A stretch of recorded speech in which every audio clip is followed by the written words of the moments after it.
I'm Jessie, and I'm the chef and food stylist here in New York City. And today I'm with my friend Calder in the Gourmia test kitchen, trying out some of their great new appliances. In today's episode of Get Cooking with Gourmia, we're going to be making salmon with spring peas and herbs, and we're going to use the sous vide immersion pod. Ooh.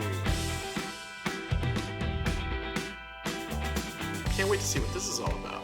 I'm so excited about this one, Calder. I haven't sous vide anything since culinary school. Yeah, isn't it like normally a huge laboratory contraption and it's really complicated? This is something that you can just put in your drawer? It's true. We had a whole day's lesson about sous vide in culinary school, and it involved a lot of big, crazy contraptions. This is so easy. I can't wait to use that same technology at home. It's just this tiny pod, and you can use any pot. So you can use a pot, a bucket, a big bowl. You can use anything that can take hot water, right? You can use anything. Anything. It's so easy. So let's get started. The first thing we want to make sure is that our water is going to be circulating at the right temperature. It takes just a few minutes to get up to temp, so let me go ahead and do that now.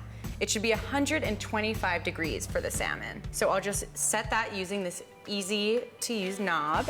And then once you're at your correct temperature, hit the power button. And you can see that it's circulating the water. It's like a hot tub for my salmon. Exactly.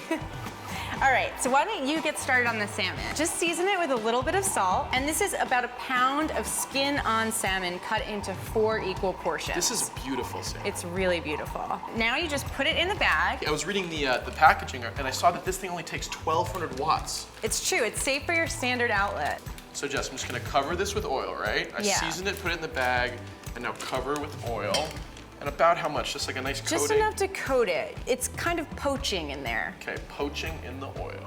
So I'm gonna zip this up. Actually, you can leave it open. Leave it open? It's true. Okay. Now, a lot of people think with sous videing, you need a big fancy vacuum sealer. For this recipe, you don't. No vacuum sealer? No vacuum sealer. Oh my. Just the bag goes right into the water. Just throw it in the bag and dump it in the water. So we're up to temperature, and then we just go right in. The other thing that's great about the immersion pod is it has this clip, so it can fit onto anything you have at home. As long as the water level comes up in between those 2 lines, you can use a bucket, a pot, a pan. As long as the water comes up to that level, you're good. If you do not have enough water, the